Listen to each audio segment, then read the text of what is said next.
Some people may say, but isn't not defending the helpless a sin as well? And I agree that that would be a sin. It is our duty, at least my duty as a husband and a father, to defend my wife, to provide for her, to protect her, to care for her, and for my little children. However, the question is not whether or not to defend. The question is not whether or not to do something. I think there's no question that we need to confront the evil, that we need to stand up to it, but not using the same evil. So if a guy pulls out a gun, I don't pull out a gun and shoot him before he can shoot me. That would be using the same means that he's using, and that's not overcoming evil with good. That's overcoming evil with evil. And then what wins? Evil. So what we're talking about is being open to God in the moments to know what to do. It may be an action. It may be a spoken word. It may be a song to sing. I don't know, but we have to trust that God is going to help us in that situation. We are the people of resurrection who no longer fear death. We are the people who believe that God is going to raise us from the dead. We have a lot of maneuverability here in this kind of a situation that most people don't realize, because the power of death has been removed. And you look at the early Christian history, I mean, it is rife with examples of Christians who spoke and did this sort of thing, who loved their enemies even under torture, even under horrendous treatment. And this often brought the greatest evangelistic results, where people saw how the Christians died and how they loved their enemies even to the end. And as a result, they converted to Christianity. And so the worst possible thing that could happen to somebody is that they would die in doing the will of God. In an effort to follow Jesus, they are killed. That is also considered the highest honor of Christians, to be able to die for Christ. I mean, the time in the book of Acts when the apostles were beaten up for their faith in Christ and their unwillingness to relent when the government told them they couldn't do it, and they went away rejoicing that they were basically honored to suffer like Christ, or to suffer for Christ. And so this mentality that says self-preservation, I must survive at all costs and everything else, I mean, that's primitive. We're beyond that. I mean, this is an opportunity to love, to reach out, to speak, and to testify. And if we perish, we perish, like Esther said. But it's not going to be because I did nothing. I'm not going to stand by. I'm not going to do nothing. I'm going to stand up and trust in God to help me know what to do in that situation. Because what God says to do is going to be better than anything I can come up with. If I pull out a gun, He shoots. If I pull out a knife, He stabs. If I strike him in the head, he's already got two guys next to him. I mean, violence is often the most foolish option anyhow, if you want to be really realistic here. To respond in the same way that comes at us when evil is in our face is basically the same as throwing gas on a fire. It's not going to put the fire out. What it's going to do is escalate it to the next level. And this is the problem we see over and over in the Middle East, where violence begets violence. And there is this myth called the myth of redemptive violence. That if we just kill enough of the bad guys, then it will all be okay.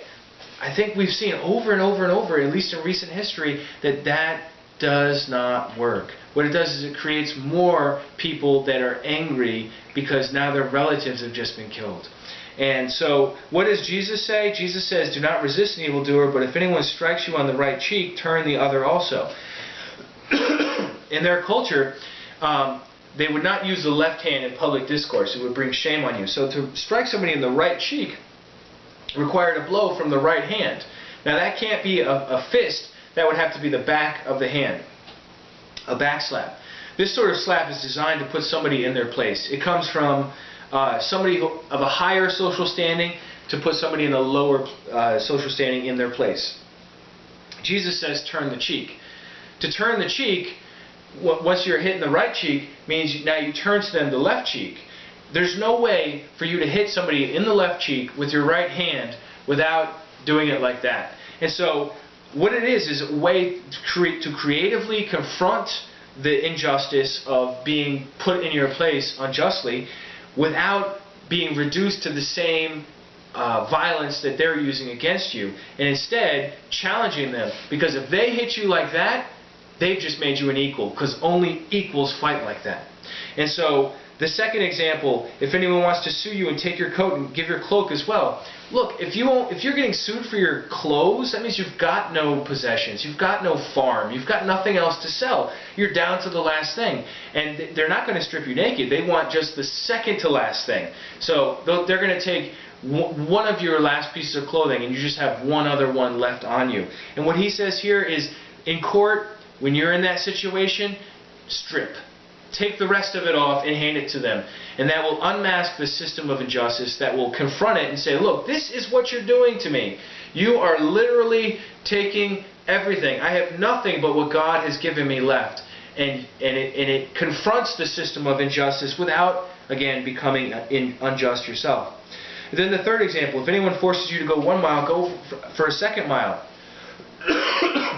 It was common in the ancient world for Roman soldiers to commandeer someone and press them into service, forcing them to carry their pack for a mile. It was a universally detested practice of the Roman soldiers, and we have laws that have survived about not going more than a mile because this practice was being abused. And so what happened is, if a soldier would get caught forcing you to go more than a mile, they would be in big trouble. They would have anywhere from barley rations instead of wheat, to holding a dust clod all day outside of the commander's tent, to getting thrown in the brig, to getting reduced rations for the regular food. Any different number of penalties could come upon somebody for abusing this law. And so imagine this, you're a Jew who's being forcibly pressed into service to carry a pack of someone who is conquered your nation. You despise this person. This person is the enemy. They're evil. And you don't have a choice. You have to carry it for that 1 mile. You know what the average Jew probably did at the end of that 1 mile? They threw the bag on the ground, kicked up dust, spit on the ground, uttered a few choice Aramaic words that the soldier couldn't understand, and stormed off into the distance, muttering under their breath. Totally despairing of their condition and full of venom and hatred. And yet, what does Jesus say? He says, go a second mile. He says, keep walking. And now the situation is suddenly reversed. Now, rather than you following the soldier around, the soldier is following you, saying, hey, give me back my pack. Please, I can't get caught making you go another mile. Say, oh, no, I got this. Let me go. And the whole situation has been reversed, and now the soldier is forced to realize what he's doing, that you are not just some random conquered sub-Roman person, but that you are a human with dignity, an equal, one who deserves the same kind of respect that he wants. And so what Jesus teaches us here is not to do nothing. What he's teaching us is to confront evil creatively without using evil. And that's why when Peter and Paul mention the same command, instead of just saying do not resist evil, they say do not resist evil with evil, or never pay back evil with evil. And I think that's clearly what Jesus has got to be teaching here.